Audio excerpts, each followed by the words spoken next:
Chair is pleased to recognize in the gallery the constitutional and statutory officers of the state of Maine. Secretary of State Matthew Dunlap, Attorney General Aaron Fry, State Treasurer Henry Beck, and State Auditor Paula Buckley. Will they please rise and accept the greetings of the convention?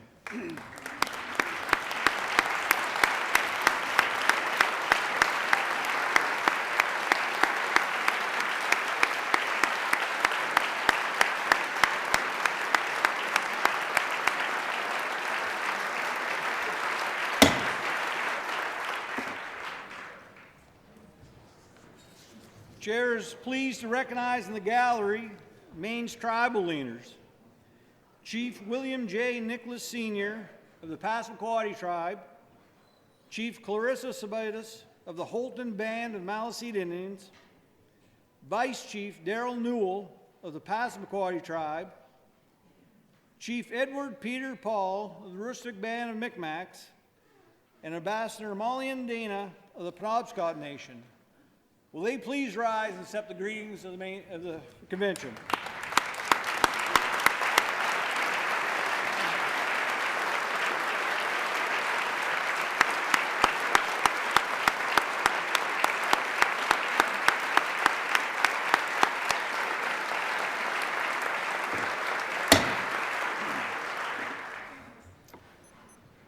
Chair is pleased to recognize in the gallery the leaders of higher education for the state of Maine. Daniel Malloy, Chancellor of the University of Maine System. David Degler, President of the Community College System.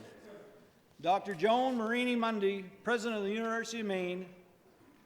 Raymond Rice, President of the University of Maine at Presque Isle. Glenn Cummings, President of the University of Southern Maine. Rebecca White, President of the University of Maine at Augusta. William Bredin, President of Maine Maritime Academy, and Dimitri Bam, Interim Dean of University of Maine Law School. Will they please rise and accept the greetings of the convention?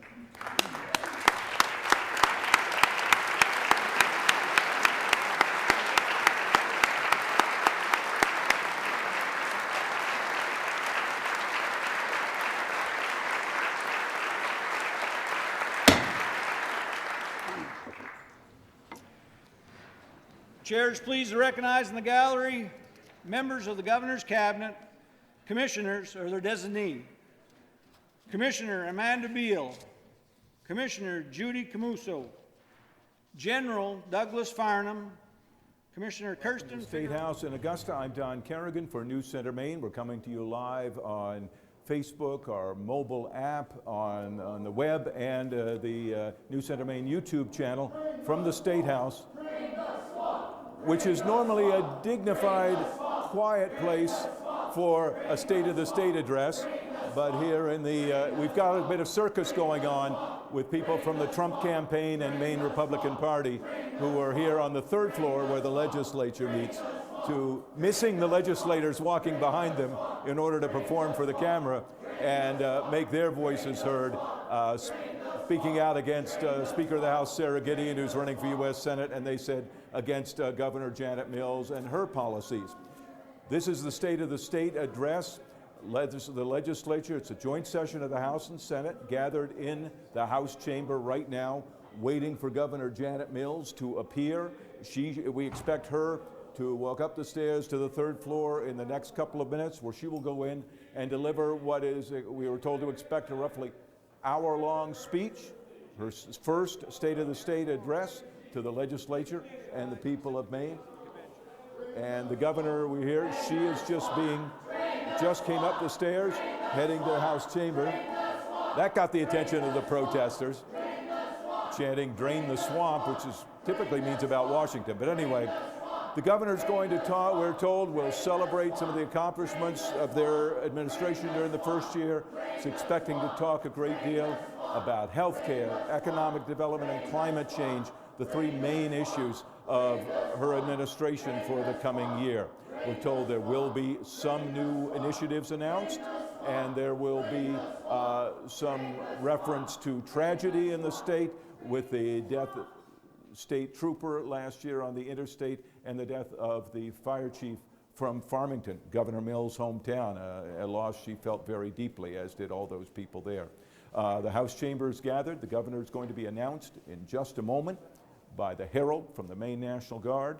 She will get applause from both Republicans and Democrats, and she will then be introduced by Senate President Troy Jackson and deliver her State of the State address. We see the House and Senate gathered there in the House chamber, and we should be just about ready to go and have the governor announced any time.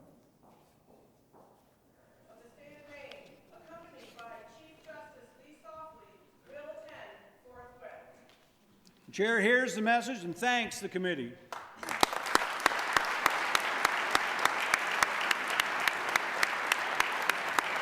That was a committee of legislators called to wait upon the governor and tell her they're ready to see her. And we expect momentarily to hear the governor announced.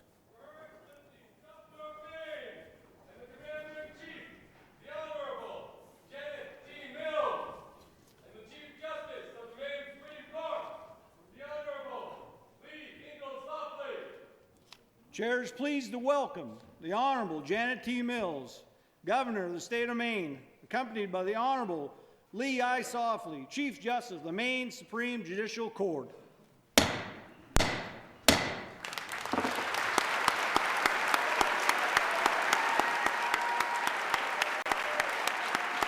political parties, legislators, representatives and senators, Governor will take their applause and will ascend the podium and we'll hear her speech.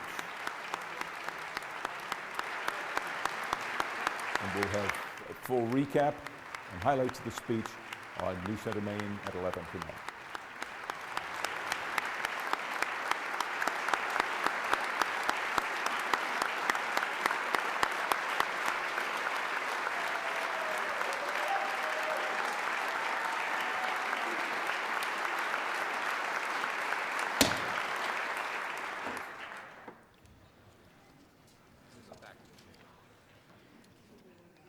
The chair would like to thank this evening's herald, Air National Guard Technical Sergeant Daniel Pendergast. Would he please rise and accept the greetings of the convention?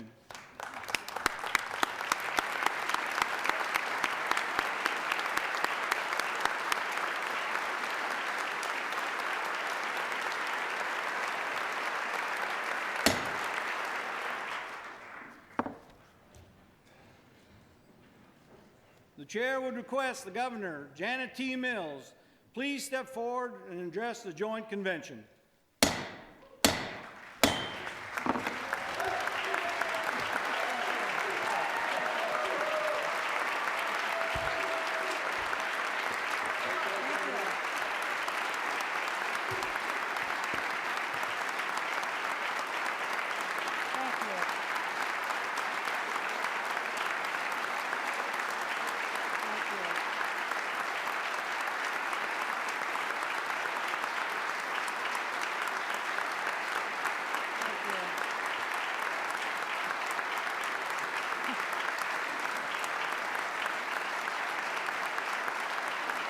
Nothing to do with sports betting, right?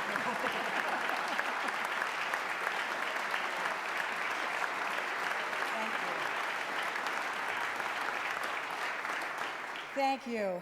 Thank you. President Jackson, Speaker Gideon, Chief Justice Softly, distinguished members of the 129th Legislature, and honored guests, I'm here tonight to continue the story of our state, to talk about the progress we've made, the challenges we face, and the strength and resilience of the people of Maine. To you, the people of Maine, those watching at home and in businesses and shops across the state, those who are working the second shift in Waldoboro, Windham, or Warren, those who are putting little ones to bed and making sure they have clean clothes and a lunch for tomorrow. You work hard. You get the job done. And you expect nothing less from all of us. You've entrusted us to put aside our differences and come together and do what's right, to protect your health care and make it more affordable, to create new jobs and expand opportunity, to take care of each other and to welcome new Mainers home and ensure that our people are safe, happy, and have the chance to succeed. And you are counting on us to take action now on the climate crisis that threatens our very way of life. We've made progress, and we have done so without rancor or bitterness. Together, we enacted a visionary paid leave law, workers' comp reform, and important firearm safety legislation. Together, we restored the Maine Indian State Tribal Commission and empowered it to become a forum for substantive communication, problem solving, and dispute resolution, critical work that I remain committed to. We successfully negotiated 7 collective bargaining agreements in timely fashion with state employees. These agreements that provide cost of living raises, first-time parental leave, and a long overdue wage study, and so much more. Our state is strong, our state is resilient, our state is ready. This year we celebrate our 200th anniversary as a state. After we separated ourselves from Massachusetts and embarked on creating our own corporate identity and destiny, we, the Maine people, learned to be self-reliant and at the same time to rely on each other. We carved our character and our living out of Maine's forests, hills, and tablelands, its fields and shores and mighty rivers. Using 2-man saws in their own strength, Maine lumbermen withstood our coldest months to fell our tallest trees. Our state became the lumber capital of the world because of their resilience. Maine families dug potatoes, picked corn, squash, pumpkins, harvested oats and rye, and side by side with their neighbors. Our state became the breadbasket of the Northeast because of the resilience of Maine farmers. Hundreds of Maine craftsmen each worked from dawn till dark and dusk and to build world-class boats and ships piece by piece. Our products reached markets oceans away because of their resilience. And of course, our state's history goes much further back before statehood to those who first hunted, fished, and farmed and set their stones on these grounds. We stand here today because of the resilience of Native Americans.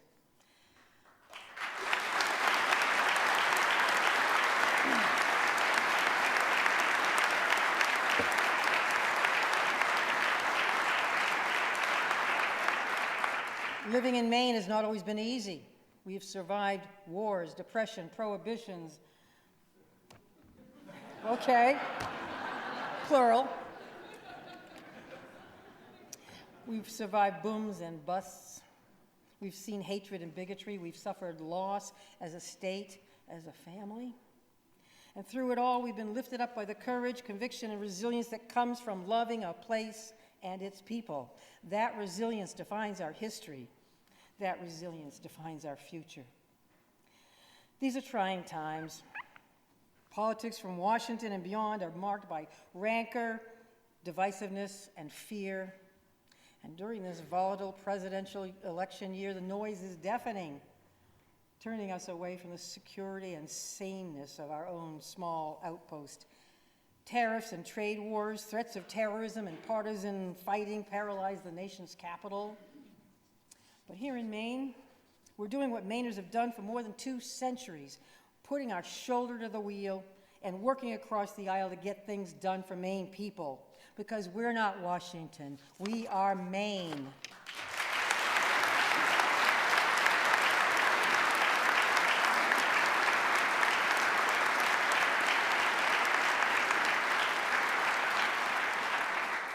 Marked by strength, pragmatism, and resilience, Maine has always been ready and willing to do our part for our communities, for our country, for our world. We've always welcomed people who are not fortunate enough to grow up here, including ancestors of those of us in this room who came from other places. We've always faced loss together, mending our broken hearts as one people and one state. And for a moment, I want to bow my head with you to remember 3 good people who left this chamber unexpectedly in the past 10 months. People whose kindness and decency and dedication to this state left a mark on all of us. Representatives Dale Deno, Ann Peoples, and Archie Vero. Let us remember also Representative Jim Campbell of Sanford, who served in this body for many years and who left us this past week.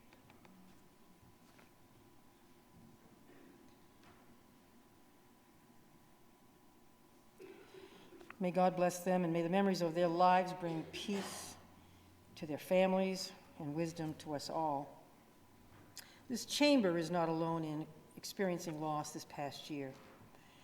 In April, a young police detective, a state police detective, was on a routine assignment when he stopped to help a stranded driver. While in that act of kindness, Detective Ben Campbell was struck by a tire that had spun off the axle of a passing tractor trailer, killing him, leaving his community and his state shocked and in mourning.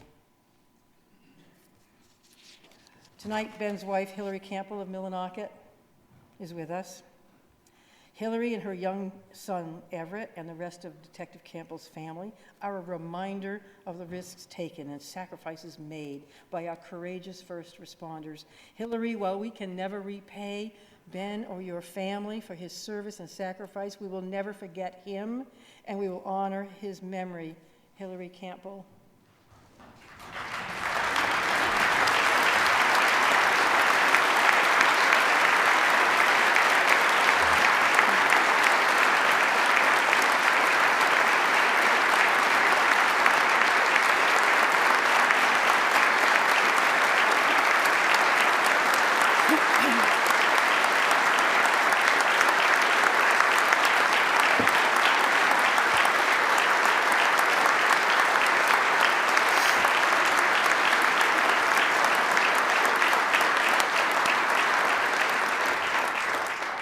In Detective Ben Campbell's name, I ask this body to enact legislation this session to increase the state's benefit for the families of our fallen first responders. The current benefit is shamefully inadequate to the sacrifice of those who have given their lives in the line of duty. We ask so much of the men and women who answer the call to service. Let's be there for their families in time of need. It's a simple thing to do, the right thing to do. We can do it because we're Maine, not Washington.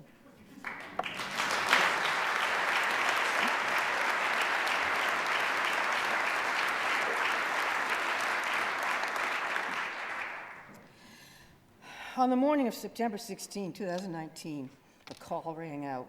A truck responded. Within seconds, disaster struck. An explosion rocked the town and took the life of one first responder and injured many, including one who still lies in a hospital far from home. What followed was not only shock and grief, but an outpouring of support from all corners of the state to make sure that the town would be safe while the fire department, suddenly bereft of its finest firefighters, recovered. Our fire chief, Terry Bell, was severely injured and is still healing. Though we lost his brave brother, Captain Michael Bell, the chief is back, the picture of resilience. Chief Bell, I'm so glad that you and Denise are here with us tonight. I promise you, and I promise the people of Farmington and the people of towns all across this state, we are going to make sure every department has what they need so this tragedy is never repeated. And we will make sure that every young person in our state understands the opportunity and responsibility that they have to give back to their communities. The spirit that heroes like your brother and Detective Campbell so selflessly embodied, that you embody today. Thank you, Chief Bell.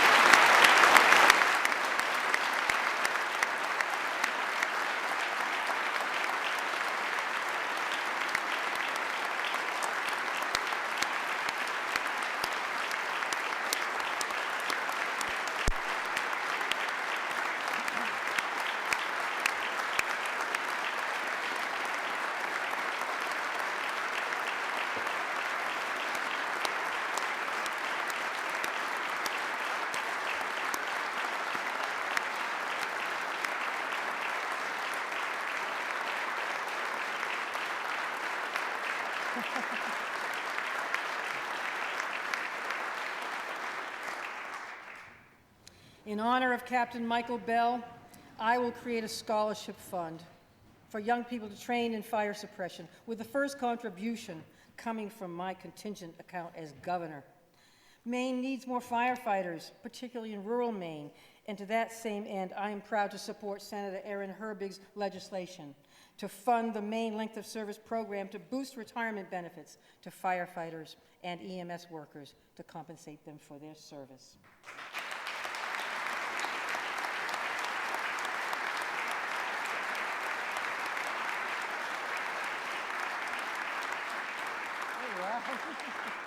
We can do this because we're Maine, not Washington.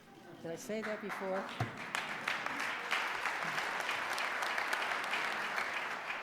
I'm also pleased to report to you tonight that Maine's economy is on a solid footing and growing. Revenues are up, our gross domestic product is up, housing starts, construction and auto sales are up, and the state budget continues to have a healthy surplus. Maybe you hadn't noticed that. And while the private sector created 5,300 new jobs this past year, my administration at the same time helped 800 people with disabilities find and keep jobs. Our unemployment rate decreased from 3.5 to a historically low 2.8%. Pretty good.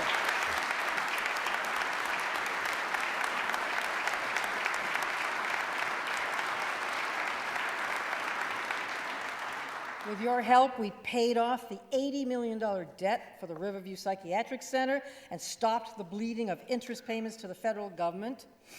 My administration added $30 million to the Budget Stabilization Fund for a total now of $237 million. And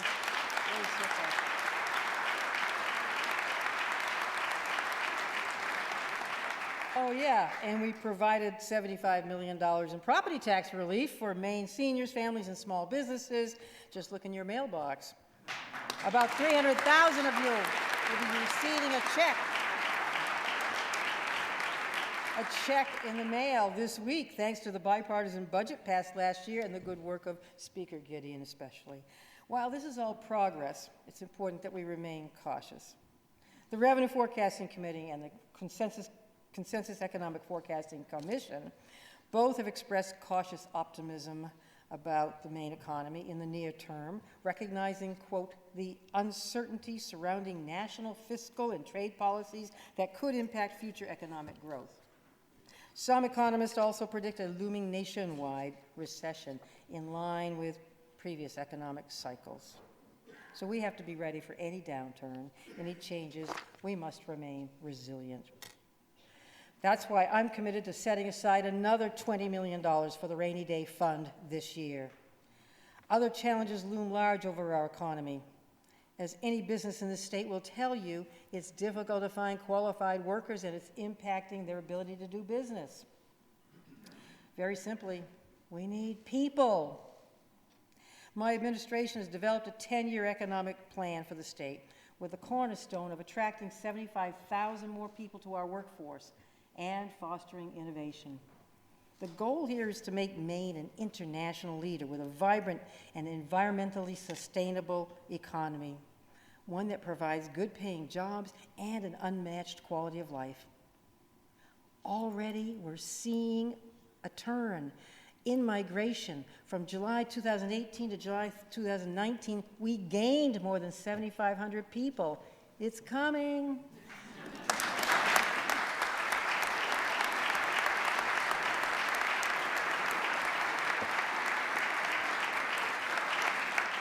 People who came here to find work, people who fell in love here, people who came from other states, other countries, from Canada, Cambodia, the Congo, and beyond, some at great personal sacrifice.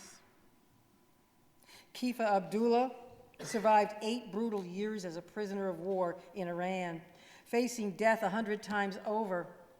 Now, as a teacher and poet, he inspires students across the state with his story of survival and resilience. Kifa Abdullah joins us here this evening.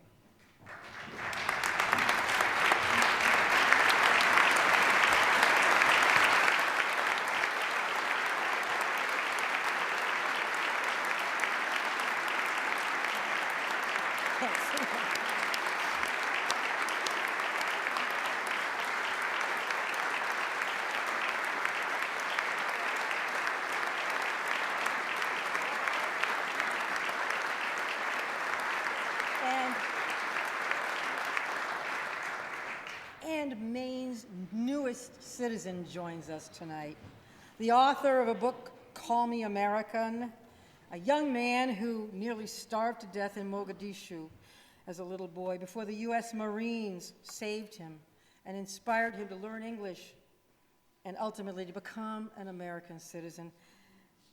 Abdi Noor Iftin fled terrorism and sought refuge in another country and now lives and works in Maine, earning his college degree here. Abdi, you fought to get here, you belong here, and we welcome you here.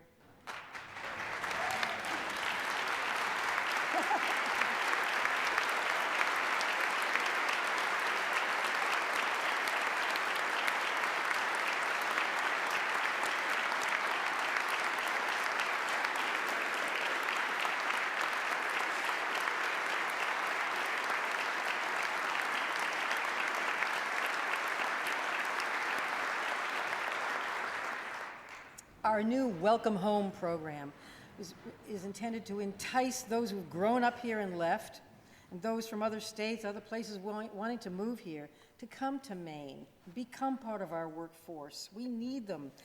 But just look at the success of Tilson Technologies, led by Maine native Josh Broder. Tilson hires many, many veterans, and they are leading the world in innovative 5G technology, which is at the heart of our next industrial revolution.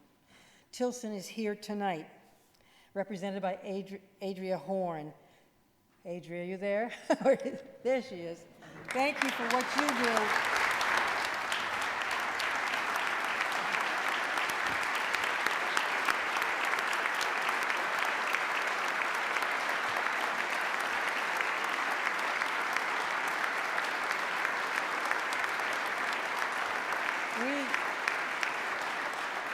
We need more people like Adria and Josh Broder to start their businesses here and expand their businesses here. And to foster innovation, my administration will also support increased funding for the Maine Seed Capital Tax Credit. By helping businesses take root here and grow here, we'll create jobs and diversify our economy. And to encourage young families to come here and work here, Maine also needs more affordable housing.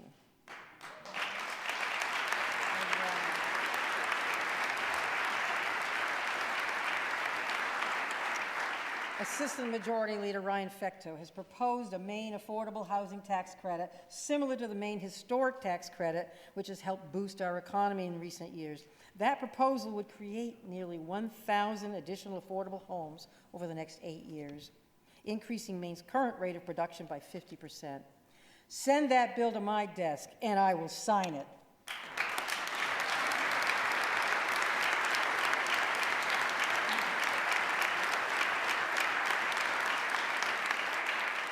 Our 10-year economic development plan also tells us to enhance critical infrastructure, including broadband, particularly in rural Maine.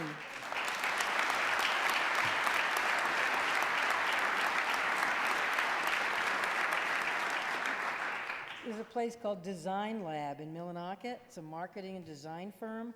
They used to have to upload their video files on a hard drive, and then they'd drive to the Medway gas station where they would ask the bus driver to deliver the digital files to a video editor in Presque Isle. That's no way to do business. Internet speeds for their business were dismal and severely limited their productivity. Now, with broadband, they're succeeding. As one small businessman told me the other day, "You want to grow the economy? Give me better internet." It's as simple as that. It's time for us to listen. High-speed internet is no longer a luxury, it's a necessity. Increasing access to high-speed internet will allow businesses to expand and allow people to connect with schools, healthcare providers, and markets across the country and around the globe.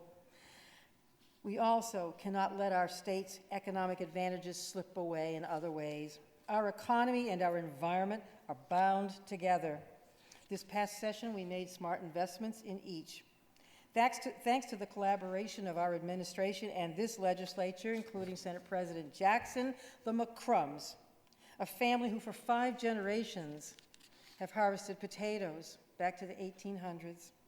This year, they will open a large processing plant in Washburn, Maine, using Maine-grown potatoes and creating jobs, needed jobs in the county. The McCrums are the picture of readiness, of resilience, and we thank them. Meanwhile, on another front, 2 financiers, very creative individuals, Sam May and Scott Booty, created a first-in-the-nation credit union for farmers. the Maine Harvest Credit Union will help more farmers be successful and give a big boost to that farm-to-table movement that's become so important to our economy. Thank you, Scott Booty, for joining us here tonight. There we go. There he is.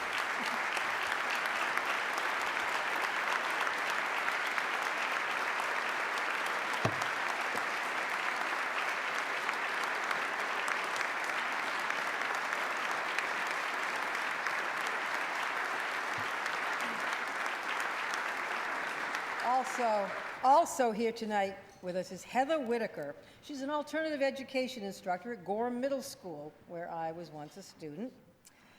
She started a garden at the school where children are learning about growing food and about public service, and they donate more than 800 pounds of produce every year to the local food pantry. Please join me in acknowledging Maine's Teacher of the Year, Heather Whitaker.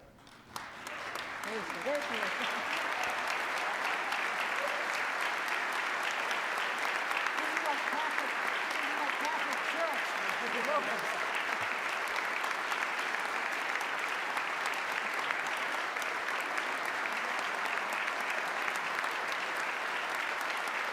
Thank you, Heather. Let's not only acknowledge Heather, let's ensure that the students she teaches will have an opportunity to work with their hands on our lands and fish our waters when they grow older.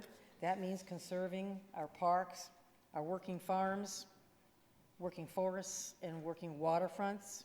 And tonight I call on this legislature to send to the people of Maine a bond that provides much needed funding for the Land for Maine's Future program. People overwhelmingly support this.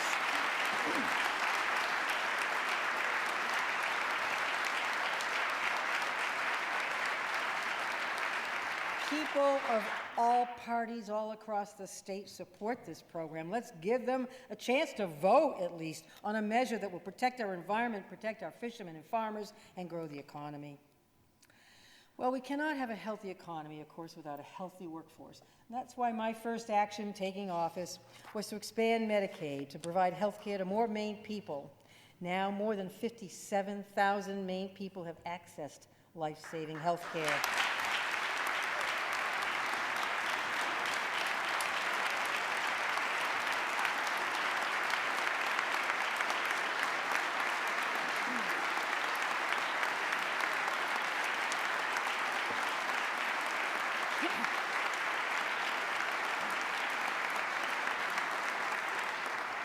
And we enacted LD1 to protect health care for Maine people regardless of age or condition or pre-existing conditions. Thank you for doing that.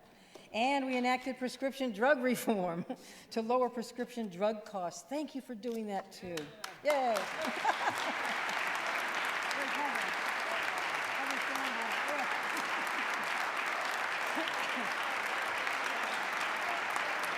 Come on, prescription drugs.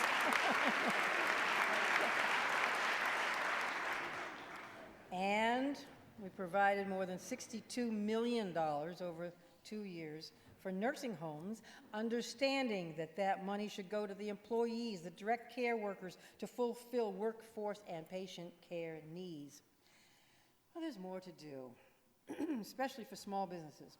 Maine's small group health insurance market has seen increasing premiums and decreasing enrollments, making it difficult for business owners to offer insurance to their employees. That's why LD 2007, we introduced 2 weeks ago, sponsored by Senate President Jackson and Speaker Gideon, will improve health insurance for Maine people and small businesses, all without any appropriations, without any tax dollars. This bill, Made for Maine Health Coverage Act, offers a Maine solution for small businesses, and it creates a marketplace designed to best meet the needs of Maine people. I asked this body to pass that legislation on behalf of businesses like Becky's Diner. And I want to acknowledge one of the hardest working women I know, Becky Rand, who is with us tonight. This legislation is critical to supporting their small businesses like hers, and improving health care and strengthening our workforce. Thank you, Becky, for being here.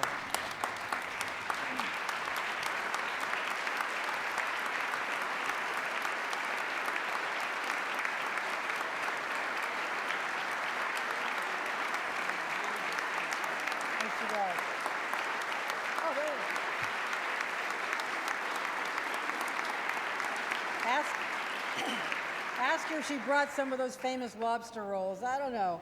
Maybe outside. We can do this because we're not Washington. We're Maine. Did I say that before? And because we're Maine, we love our communities. We love our neighbors, but still today, too many of them are falling victim to another crisis that is harming our state. One I spoke about a year ago, the opioid epidemic. When I took office, I gave my word to Maine people suffering from substance use disorder that help was on the way. I told them, and I tell them now, they are not alone, and together we'll do everything we can to bring them back, make our communities, our families, our state whole once again from this devastating epidemic. And because we expanded Medicaid, more than 6,500 people are now receiving treatment for substance use disorder who didn't have it before.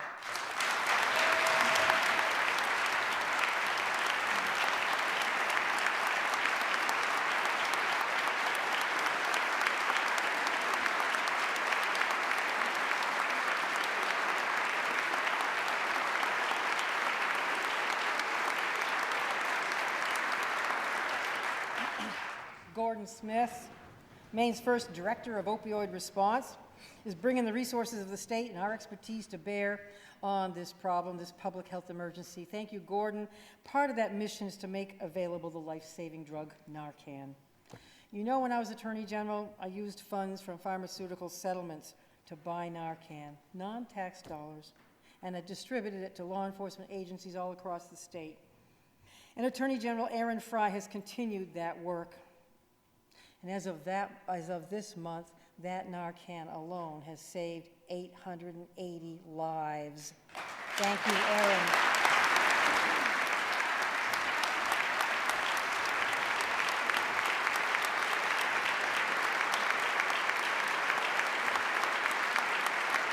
Thank you, Aaron.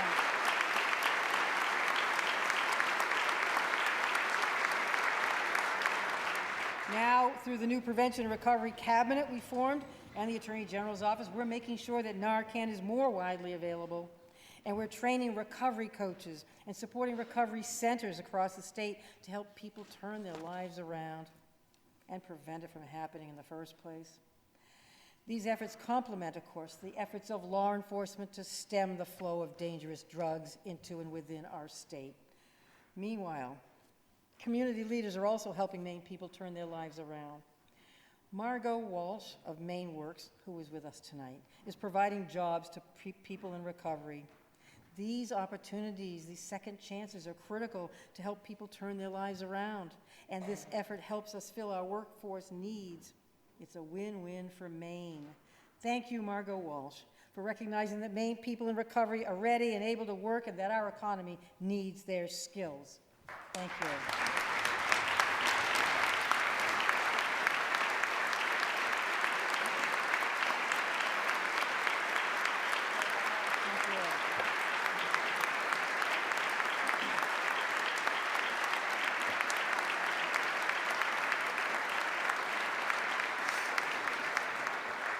Make no mistake, healing our state from the ravages of the opioid epidemic is a complicated challenge, and it won't be erased overnight.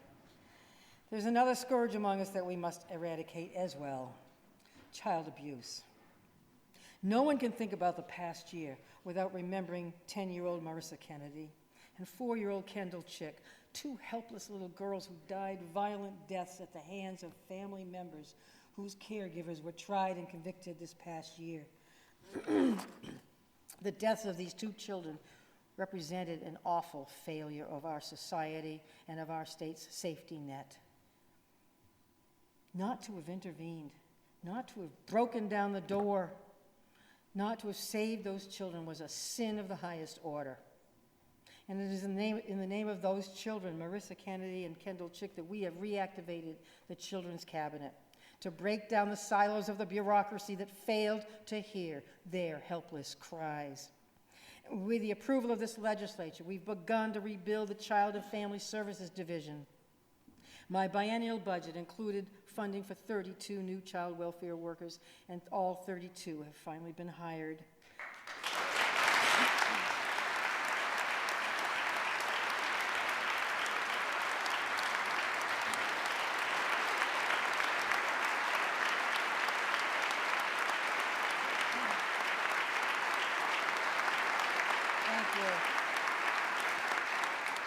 Thank you to the Appropriations Committee for putting together a bipartisan bill on that, in that respect. But you know, that was just a down payment.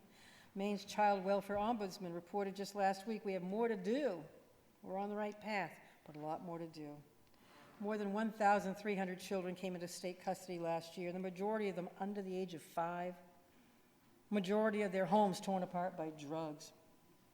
I will ask this legislature to fund another 20 positions to respond quickly and effectively to reports of abuse and neglect of our children. I know you agree. Our greatest responsibility is to protect the children and provide them with every opportunity to succeed.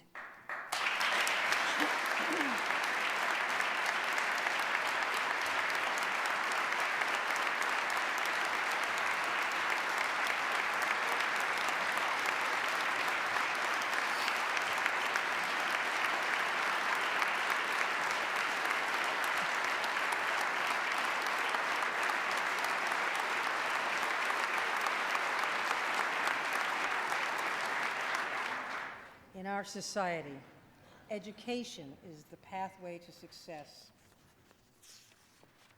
And a key to addressing our workforce needs as well. Equal access to a good education levels the playing field for every student of every age in every zip code in Maine. And I believe in the Maine public schools. I believe in our state's 18,855 teachers who, like my mother did for 37 years, now devote their lives to making our children responsible citizens with skills to last a lifetime. So I'm proud to say that in our biennial budget, we included $115 million in new state support for K through 12 and pre-K, bringing the state's share to nearly 51%. It paved the way for a $40,000 minimum teacher salary to ensure that our teachers don't have to leave the state of Maine to earn a living wage. It replenished the fund to renovate schools in disrepair, and it increased funding for higher education to keep tuition affordable. This year, I asked this legislature to fully fund the second year of the higher education budget that was cut last spring. These institutions of higher learning cannot withstand rising costs without the prospects of higher tuition, and higher tuition is the last thing our students need. The average Maine college graduate in 2018 owed more than $32,600 in student loans, the eighth highest student loan burden in the country. We've got to simplify debt relief programs like the Educational Opportunity Tax Credit to help more graduates retire their debt on time. And we must boost the Educators from Maine Loan Forgiveness Program to incentivize young teachers to work here in Maine and work in underserved areas which desperately need them. We have a shortage of teachers. While lifting the burden of student debt off the shoulders of our graduates, we also need to ensure that secondary school students have the skills they need in whatever occupation they choose, the skills to succeed in a rapidly changing economy. We're joined tonight by one of those 18,855 remarkable teachers, Greg Cushman, another one, Maine's 2019 Career Technical Education Teacher of the Year.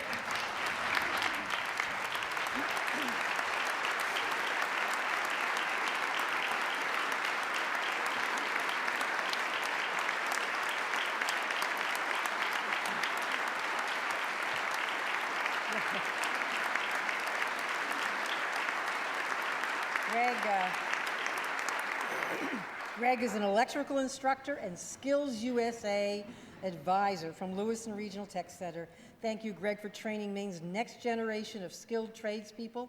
And you know, our CTEs are more important than ever, yet they have not received significant funds for equipment since 1998.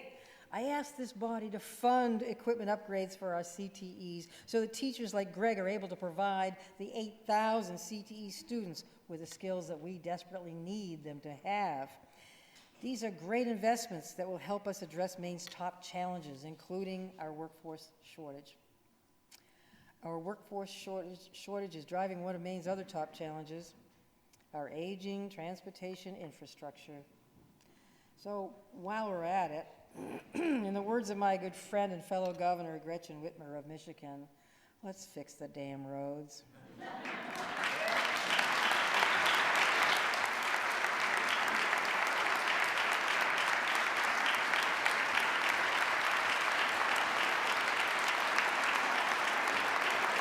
Oh, you like roads. Except in Washington County. That includes Route 1 in Washington County, Marianne. Just last week, the Maine DOT released its 3-year work plan. Chronic underfunding and cost increases keep us from maintaining our essential infrastructure.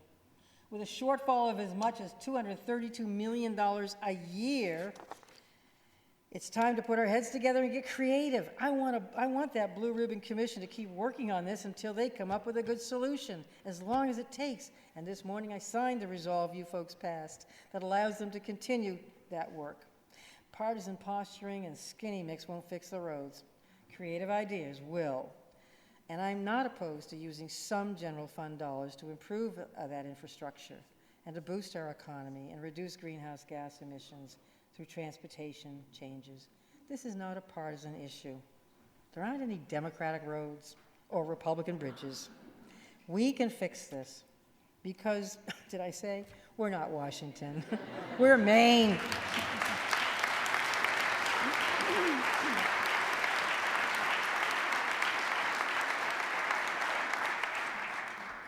Galen Cole knew the importance of transportation in our state. Galen's his contributions to our state were immeasurable, not only as Bangor's mayor, but as a business owner, as founder of the Cole Land Transportation Museum, as a decorated World War II veteran, Purple Heart recipient, and as a lifelong champion for Maine's veterans. Members of his family join us here tonight, as we remember his legacy and honor him. Thank you, Janet Cole Cross, for your father's and your family's contributions to our state's readiness, our state's resilience, for the over 90 years of your father's life.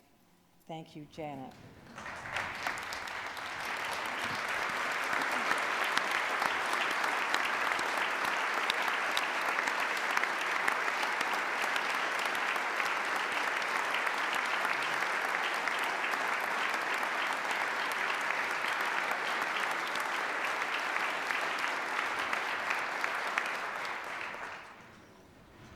I cannot speak to the state of the state or discuss its future without acknowledging another greater threat to the resiliency that is on our doorstep.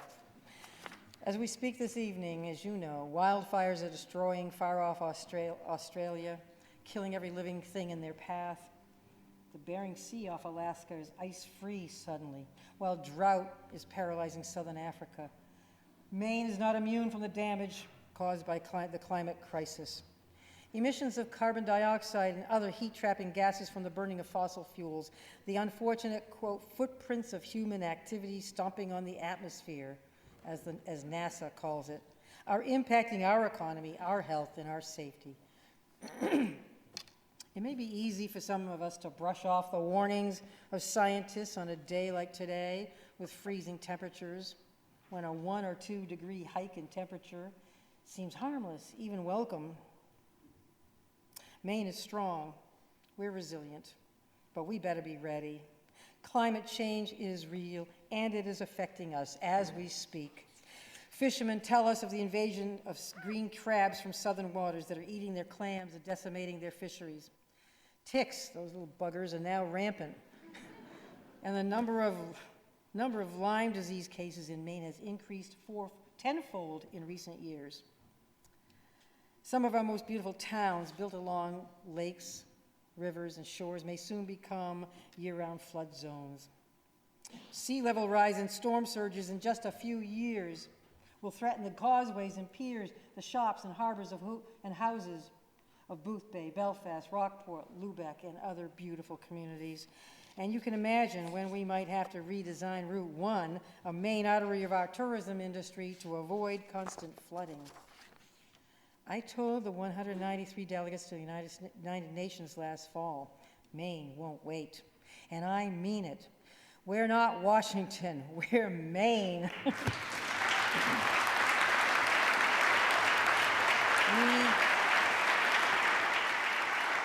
We can and will do our part. So this year, we've created the bipartisan Maine Climate Council. We became the 22nd state to join the U.S. Climate Alliance. We've committed to achieving 80% renewable energy by 2030, one of the most ambitious renewable energy standards in the nation. We've opened the door to offshore wind projects, supported electric vehicles, and promoted the installation of heat pumps statewide. We've removed the cap on community solar and fixed net metering, and now more than 300 new solar projects, community solar, are in development. From a fisherman's co-op to a capped landfill in Tremont to the Hope General Store, the Milk House in Monmouth, food pantries in Vassalboro and Saco, and credit unions, apartment buildings and trailer parks, water districts, supercuts in Brewer, and farmland in Franklin County, and Geiger Brothers in Lewiston. Solar energy is changing the landscape and saving money for people all across the state. And at the Blaine House alone, the new array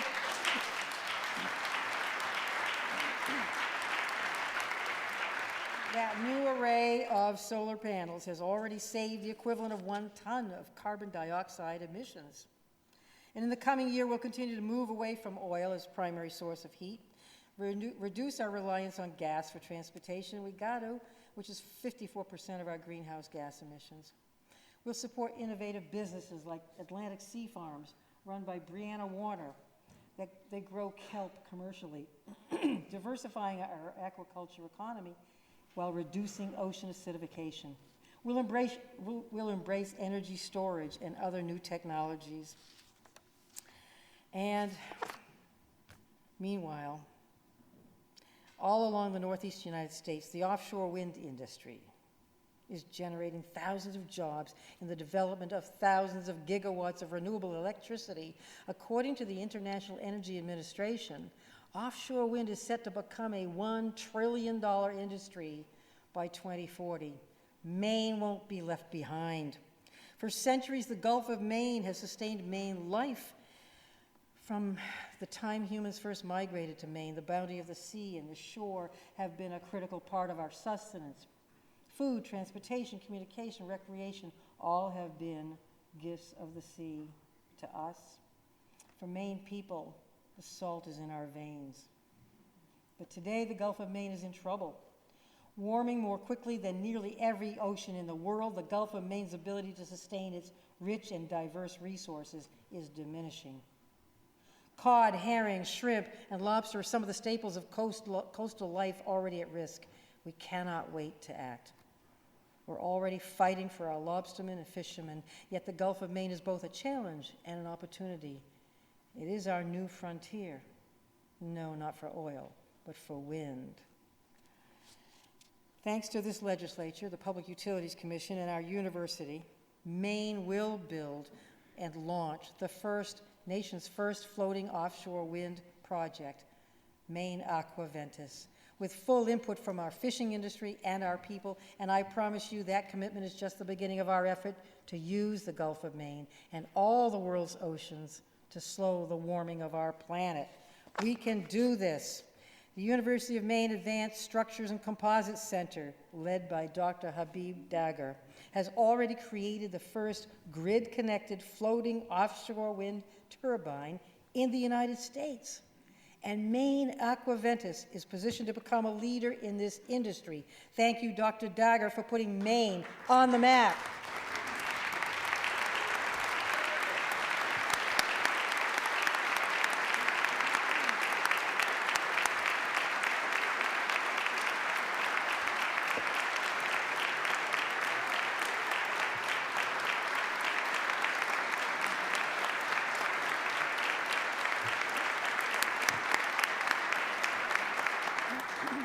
If you haven't visited that laboratory, you must. It is amazing what they're doing there, and our engineering students are helping every step of the way. This spring, I will visit Scotland to see the offshore wind platforms that they're using to supply that country with clean, renewable energy. I'm determined that the business we once lost to them, we will bring back to Maine. We have such great potential, and in the coming weeks, my administration will be taking steps to unleash that potential. Stay tuned. Mitigating the effects of climate change and moving Maine toward a clean energy future requires that our utilities be reliable and resilient as well, and that they put Maine consumers first.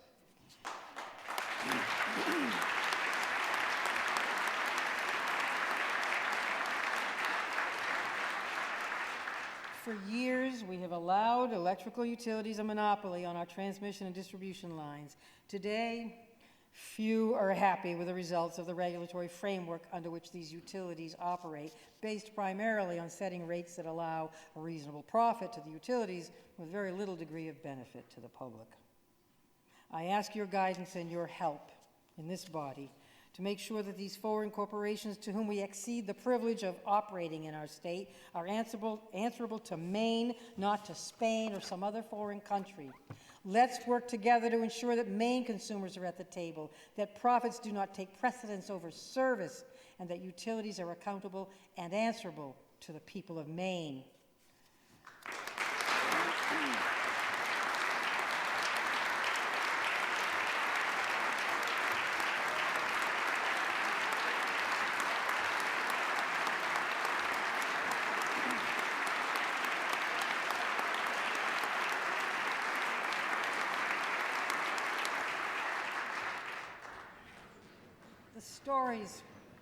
The stories of Kifa Abdullah, the Farmington Fire Department, Tilson Technologies, Abney Noor Ifton, Becky Rand, Margot Walsh's clients in recovery, Heather Whitaker, Greg Cushman, and Galen Cole, and others. These are stories of resilience, readiness, preparedness. These are stories of Maine. They're stories that Maine's first governor, William King, might have relished. As I reflect on the spirit of Maine people in this, our bicentennial year, as I think about our history, I wonder what our predecessors would think about where we are today. I wonder what Governor King, William King, saw when he traveled the state 200 years ago. Did he see eagles flying over the Kennebec? The same prehistoric sturgeon we now hear leaping in the waves? The tall, elegant pines, the brightest salmon, fields newly cleared of stone? Middens on the islands left by Native Americans thousands of years before, the tall rock of Seguin beckoning fishermen and sailors home. And could he have imagined the wonders of the modern world or the new heights that we have reached? Could he have dreamed that a young woman from Caribou, Maine would be speeding through outer space at this moment, having achieved history by completing the first all-female spacewalk? Thank you.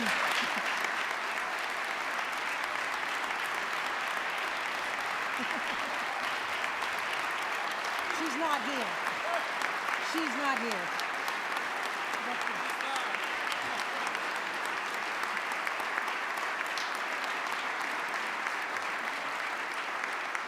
Thank you, Jessica Meyer, wherever you are, for being a hero to young girls and boys from Maine and proving that the sky is, in fact, no longer the limit. Jessica is another example of readiness, of Maine-bred resilience. And what would Governor William King think of our clothing made in China or a delivery service called Amazon? What would he think of the growing tech sector or the digital age or cybersecurity or Russian hackers? What would he think of cars and cell phones, of Uber, Lyft, and Airbnb? Would he have given up sending letters from Maine for Snapchat, Instagram, or Twitter, or Facebook? And what would Governor Carl Milliken of Island Falls, the first governor to live in the Blaine House 100 years ago, what would he think of us now? Well, it'd be a mixed bag. 100 years ago, on the heels of national prohibition, Governor Milliken spoke about the impending vote on women's suffrage. Opponents had gathered 10,000 signatures to force a referendum and block the right to vote. In his speech to this body, Governor Milliken said unequivocally, quote, "If only one woman in Maine wants to vote, she ought to have the chance," end quote.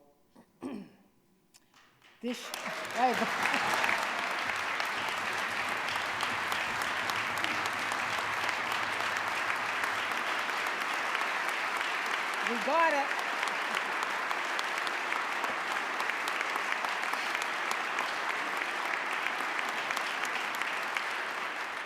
This year, the legislature could take one more step in the direction of full citizenship, full responsibility, and equality under the law.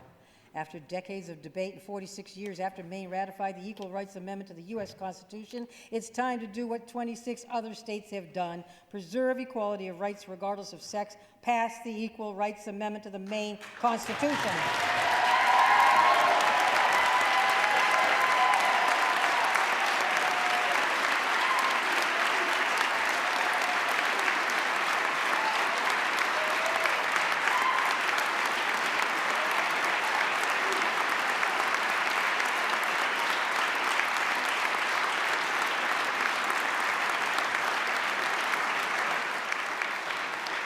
As Justice Ginsburg said, quote, "I would like my granddaughters, when they pick up the Maine Constitution, to see that language, that women and men are persons of equal stature. I'd like them to see that it is a basic principle of our society."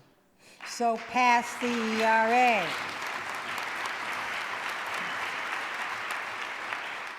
Now, Governor Milliken was also concerned about intoxicating beverages. There we may differ. So he and Neil Dow would probably roll over in their graves to learn that Maine now has 153 craft breweries, more breweries per person than any other state. Whoa, breweries. A lot of jobs, a lot of jobs. And I would want to reassure Governor Milliken unequivocally that my election 14 months ago had nothing to do with a fourfold increase in beer consumption in my home state. But what will our state be like 20 years from now, 50 years from now, 100 years from now? Will artificial intelligence replace books and normal communication? Will we have digital codes instead of names? Will facial recognition replace the handshake? I can't say for certain what the future holds, but 50 years down the road, I predict there will be data centers across Maine, buried in granite, cooled by geothermal cells, providing enough spin-off heat to run a whole town for an entire winter. Skyscrapers and homes across the country will be built with cross-laminated timber, invented and manufactured here in Maine.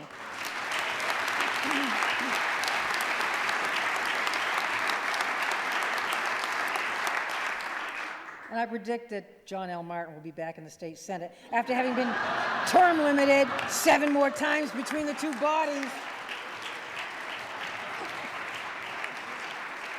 Dana Dow will have sold his 1,000th leather recliner, and in Freeport, Ben Gideon will finally run for town council. And Sawin Millett will be serving in his 49th cabinet post for his 38th governor. LL Bean will still be selling great boots delivered by robots. They'll be good for spending a weekend hiking on the moon. Visitors will be flocking to Westbrook this time of year to see the formation of yet another ice disk spinning on the Presumpscot River. There will be high-speed passenger rail from Freeport to Lewiston and all the way to Montreal.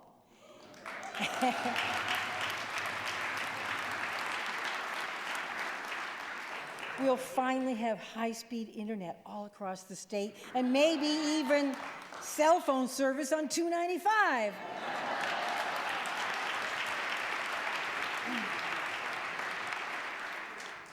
And the governor of Maine, whoever she is,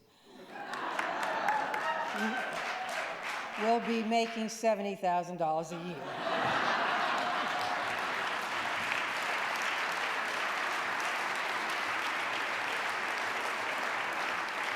Don't you laugh. But know this, everyone will want to live here. Everyone will want to stay here.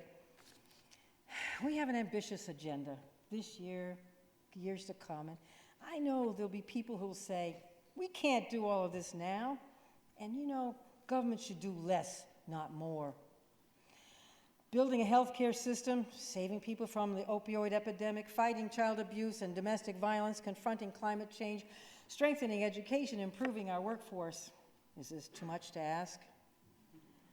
Former Speaker of the House Tip O'Neill once said, quote, "Any fool can tear down a barn. It takes a good carpenter to build one." We can do these things. We're not Washington. We are Maine.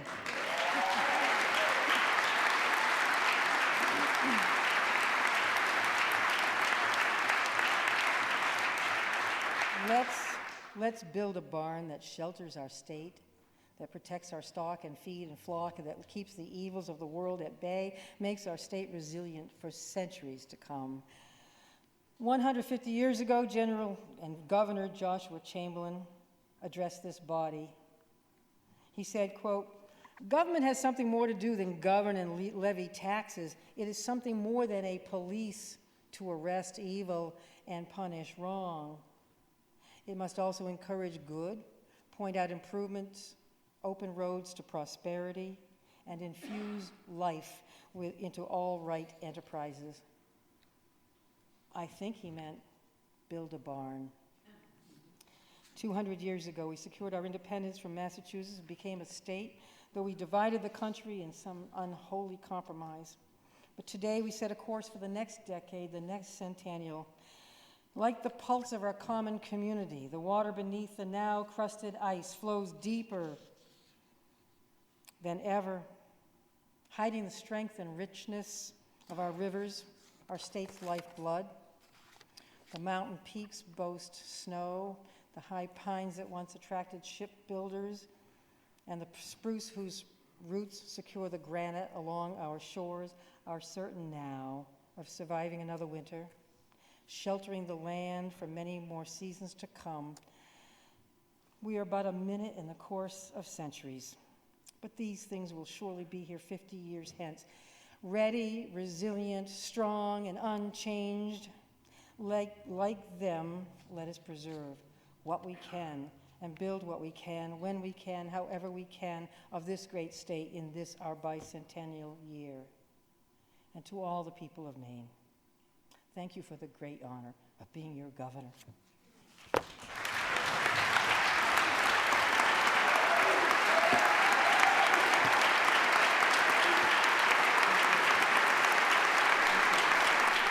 That was Governor Janet Mills at the State House wrapping up her first State of the State address, which lasted just a couple minutes over an hour, very tight, looking at the past in Maine, looking at the present and the future to analyze some of what she talked about over the last hour or so. We have our new Center Maine political analyst, former Democratic Speaker of the House, John Richardson, former Republican State Senator Phil Harriman. Gentlemen, good to see you. Good to see you, Pat.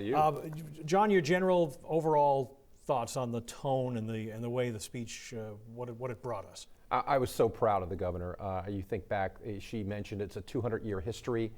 We have a woman, a female governor, the first in 200 years to make and deliver a speech to the state of the state. She hit all the high points, thanking all of those who provide public service, the educators, talking about innovation, talking about bringing in migration, people here. We're going to need a lot of people, as she described it, to make our economy move forward.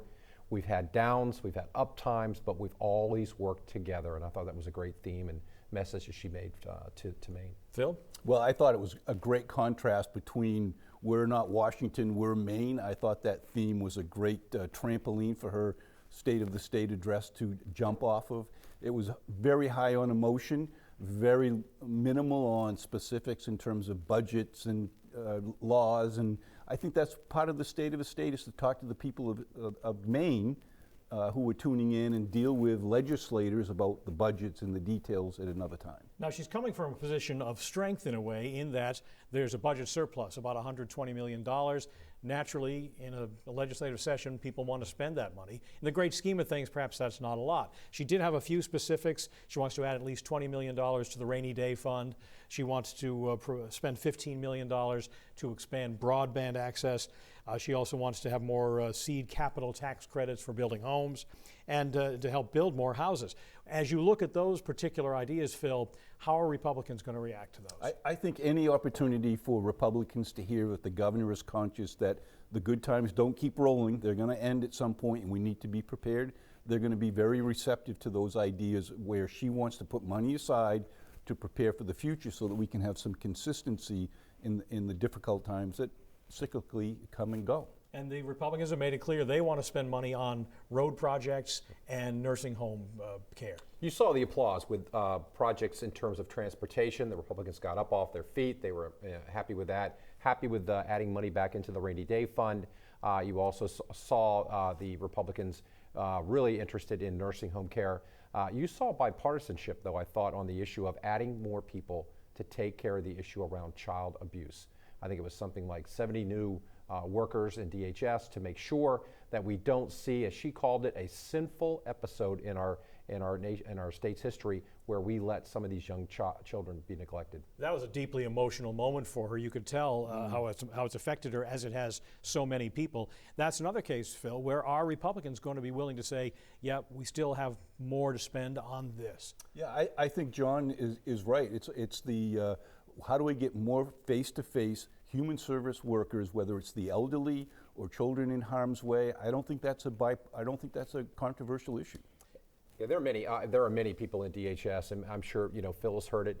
Republican elected officials, so too have Democratic elected officials. We are right at the breaking point where many of the DHS workers who do a fabulous job, there's just not enough of them to go around, and we need more. Now, of course, climate change is very big on Governor Mills' agenda. She talked about the need to address this, how it's affecting our state already. Yet, John, nothing new, no new proposal tonight. No new proposals, but what she did say is stay tuned. I think perhaps that wasn't ready for prime time. It wasn't ready for an announcement, and I think that when it is, you'll hear more in the next few weeks about what she decides is our pathway forward for doing something as the state for climate change. It just seems to me that we should take pride that Maine is already carbon neutral, if you will, if not contributing to the solution. But we have so much more because we are a wilderness state. This corridor where we might bring Hydro-Quebec energy into the state is another opportunity for clean energy. We're in a position to really make a difference in this climate change discussion.